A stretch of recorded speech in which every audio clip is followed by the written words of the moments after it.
The people ask me, are we going to have a recession? And my answer is we might be in a recession right now and not even know it. We could be facing a global recession, including China, but just focusing on the U.S. Because that's the Fed's sort of territory. So Powell saying, the economy is great is nonsense. What he said, by the end of the year, we could be looking at 4.2% unemployment, 3.5 to 4% interest rates, and, kind of 2.7% inflation. You're like, wait a second, inflation is 8.6 today. How do you get to, 2.7, number one? And then what about rising unemployment and higher interest rates? How do you reconcile those things? He said all three of those things. But what state of the world could make those things come true? There's only one, which is a recession. A recession would do it. A recession will raise unemployment. Higher interest rates will cause the recession. And the recession will cause inflation to go down. So in effect, Powell was saying we're going to have a recession.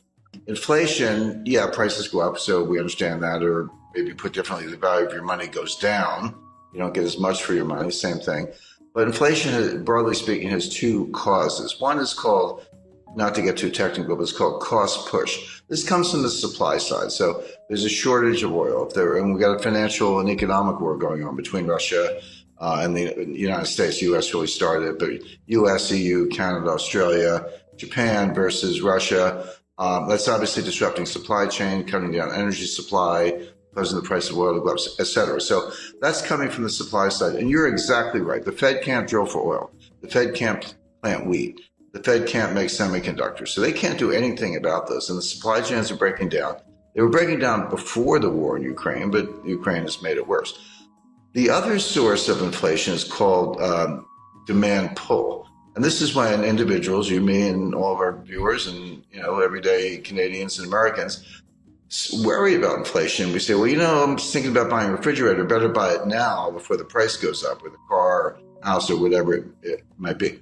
They're different, but they affect each other. When the cost push inflation from the supply side has enough effect, there's a tipping point or critical threshold in psychology. We say, maybe it is out of control. I better go buy some stuff. Then the velocity of money goes up and then you get inflation. So the Fed can't do anything about cost push. They can't do anything about the price of oil, and you're right about that.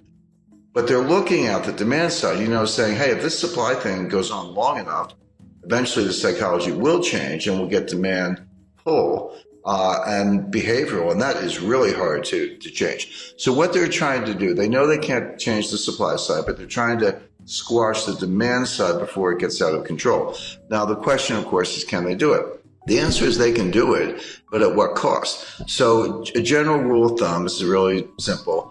You have to get, forget about nominal interest rates. Nominal interest rates are the rates you see on your screen, you hear about in the headlines and all that.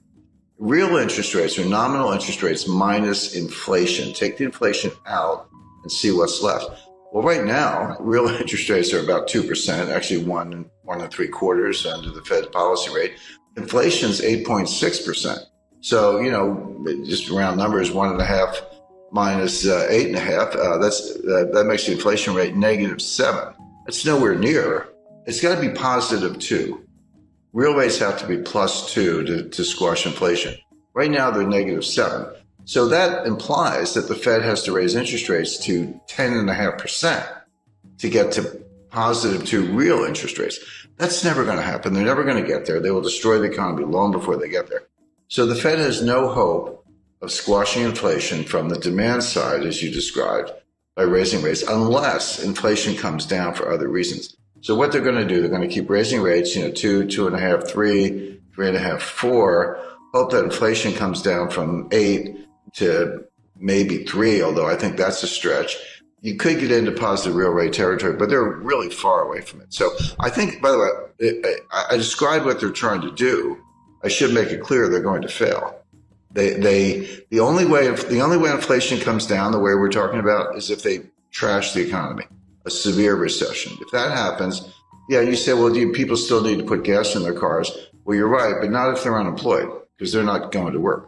There's a lot here that's just for show. It sounds good on TV, but there's a lot less here than meets the eye. But the point is, this is not over anytime soon. Even if it were, when you break supply chains, you can't just put them back together. It's like breaking a vase. in 1,000 pieces, and you got to go buy a new vase. It's going to take years to undo this damage. So I spoke to the individual who was probably the single individual most responsible for building the modern supply chain. It was 30 years from 1989 to 2019. It was head of one of the largest companies in the world, and this is what they did, among other things. And he said, Jim, you have to understand, it took us 30 years to build it. It took us 3 years to blow it up. It's not going to come back in a year. This is going to take 5, 10, 15 years to build a new one. So it's what I call supply chain 2.0. Well, buying a refrigerator is a good idea. Buying a freezer might be a better idea. We're looking for food shortages by the fall. Now, when I say food shortages, in Africa and Middle East, this will mean mass starvation. You may see the greatest humanitarian crisis in history because they literally can't get the food. Everyone's like, well, gee, you can't get Ukrainian wheat.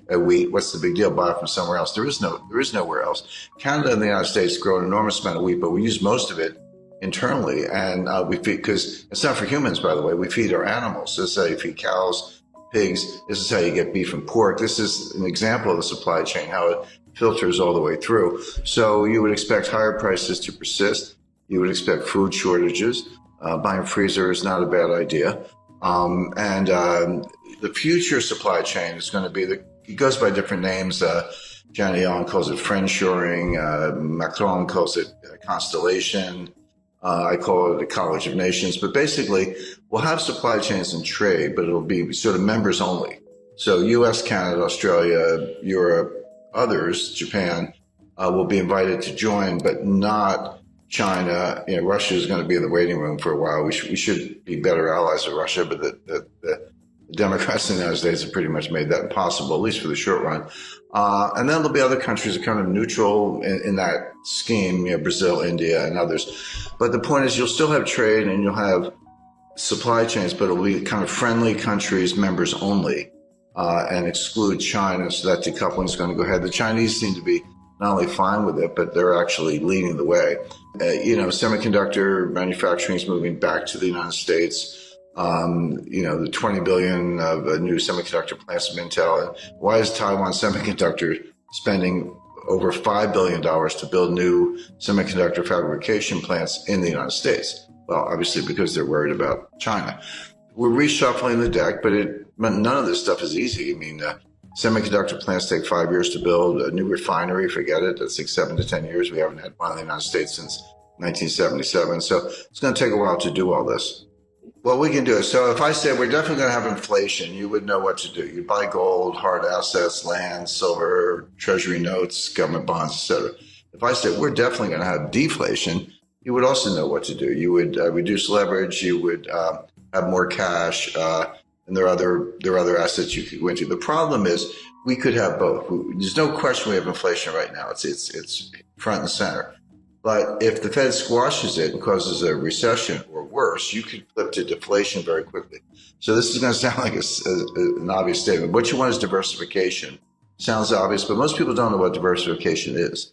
I see people, I've got 50 stocks in 10 different sectors. I'm highly diversified. I'm like, no, you're not. You have one asset class called stocks. Real diversification, have a slice of stocks, gold, real estate, cash. Agriculture is a good investment. Energy, forget the Green New Scam. That's a joke. Oil and natural gas are going to be around for a long time.